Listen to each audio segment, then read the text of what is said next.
Good morning and welcome to the Return Homestead. My name is Mike and my wife Marty and I homestead 6 acres in northeastern Kentucky. We've been dealing with a lot of bad weather here lately, and this morning that bad weather has brought us some other bad news. Yesterday, we weren't able to get out much at all. It rained pretty much all day yesterday. We're expecting some snow today. We've got that little clipper that's going to be coming through for the next couple of days. We're going to get really dumped on anywhere from 2 to 5 inches. So we're out trying to get as much done as we can. And immediately, first thing in the morning, we've got a little bit of tragedy to talk about. So this morning, about 6:45, 7 o'clock, I heard barking out here by the barn, and we don't have any large dogs. And I look out here, and the neighbor's dog is sitting right here, and he's barking. Once I saw the dog sitting out here, I knew we were going to have problems, so I grabbed my rubber boots, still in my PJs, guys, and I came running out here. And it was freezing cold. I'm wearing PJs and a sweatshirt. Running around out here in my rubber boots. It must have looked a little bit ridiculous, but it did chase off the dog. I didn't do much more that at that time. It was still pretty dark out here. But then I came out later to discover that something managed to get inside of this kennel yesterday or overnight. And it did kill 2 of the roosters that we've been housing in here. Now, it also defecated inside of the kennel. These chickens are really small chickens. I know they did not do this. These piles are at least as big around as my thumb, if not bigger. About twice the size of what our little dog deposits, so we know it was a relatively large animal. But as I look around this kennel, I don't see any place that such a large animal could have gotten into the kennel. The only option, the only possibility is it climbed up the fencing underneath the tarp and went in that way. Everything down below is tight and secure, except for this one little spot right on the corner. And there have been some mice that have been running around in here. We've been catching mice pretty easily. I do leave traps out for them at night, and we catch 2 or 3 mice a night, usually right around this corner. And I can't even stick my fist in this hole. My hand will fit through, and that's about it. So whatever got through that hole would be relatively small. My dog couldn't get through there. And whatever defecated inside was at least twice the size of our little dog. And all of these pieces, parts of traps, and other sundry parts that I have sitting out here were scattered all over the area. This feed bucket was laying out here in the walkway. So something large was in the barn last night and managed to get inside of this kennel. The tarp is solid across the top, so there's no tears in it. The only place where the security of the kennel is weak is right at the top, right underneath the edge of the tarp here. So something could have crawled up and over through the tarp to get in. It doesn't seem to be any other way for a large predator to have gotten into these chickens. I'm going to have to deal with the deceased birds. So I'm going to go in and get those out of there and get the piles of other stuff out of there as well. But I wanted to investigate first and have a good look around and show some pictures and see if anybody could help me figure out exactly what might be getting in here. You see that little hole over in the corner, right over here.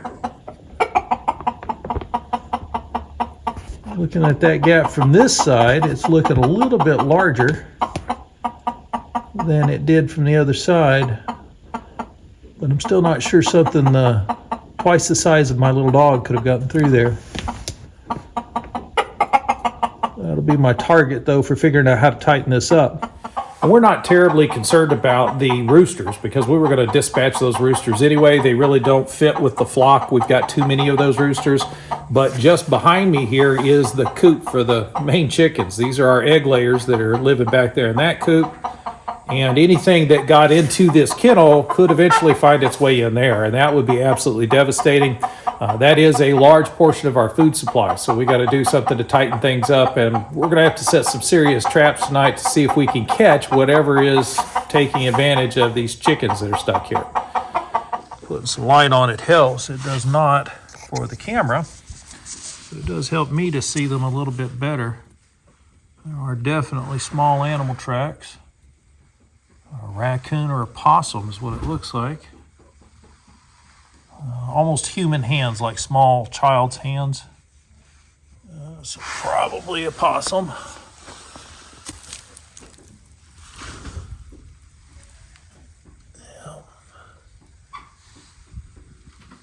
It's really hard to tell in all of this disturbed dirt, but there are definitely some small areas that I can see on camera, that I can see here in person, that are definitely tracks that were made by an animal. Everything looks tight on the outside of the barn. Nobody's been attempting to dig through over here anyway. Kind of looking like what a raccoon would do. Popping the head off of the chicken and leaving the carcass behind. Chances are he'll be back tonight, so I'm going to use a little bit of these carcasses to bait some traps. There's no reason to waste a food source that he's looking for. He's going to be back. So we'll use some of this to bait traps. Yes, we're using live traps. I'm not sure what I'm going to do with a live raccoon after I catch it to get rid of it out here. There's really there's plenty of places I can let it go, but it's just going to come back again. We are out here in the middle of nowhere, and these animals run free. So our only option is to protect our hens. We've got to tighten up. Every time one of these things happens, we'll get a little bit tighter, and we'll figure out how to keep these critters out of our chickens and hopefully off of our property. So after getting that trap set yesterday, Marty and I went out and did some quick shopping. We needed some things like some butter. There's an Amish store that makes some butter we really enjoy. We didn't want to be without that while we were snowed in. So we went out and got that yesterday. And that's about all we did yesterday, was get that trap set. Then the snow fell last night. We got about 8 inches on the ground here. Looks like we're going to be snowed in for at least a day or two. We got another snowstorm behind this one, so good thing we got our butter, but we also got something else. So we got that trap set, and sure enough, we had a visitor overnight. I'm sure he's not real happy about the camera in his face, and he's even less happy about being stuck in that cage. We're going to have to take care of him at some point today, but at least our chickens will be a little bit safer with him out of the equation. So while you're making your plans to go ahead and return to the land, return to labor, and return to life, consider these possibilities. When you move out to the middle of nowhere, you're going to encounter animals. There are predators that were there long before you arrived, and they'll be there long after you're gone. The only thing you can really do is protect yourself from them. You can try to eliminate all of them in the local environment, but good luck. It's not an easy thing to catch up with raccoons and take them out.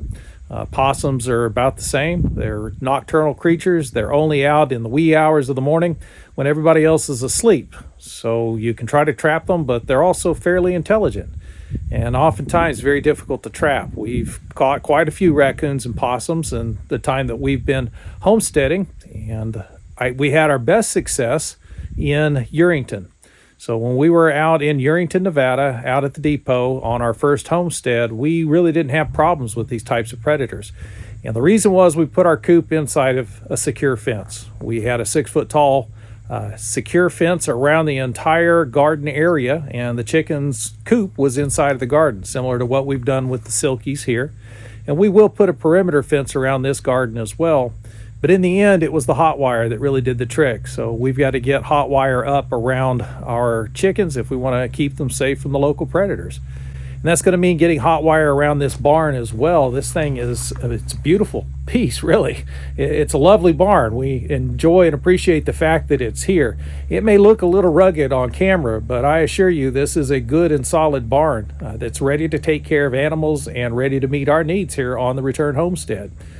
We may need to put a paint job on it as time goes by, and we definitely need to fix those doors, but this is a secure place. We just need to keep the predators away from it.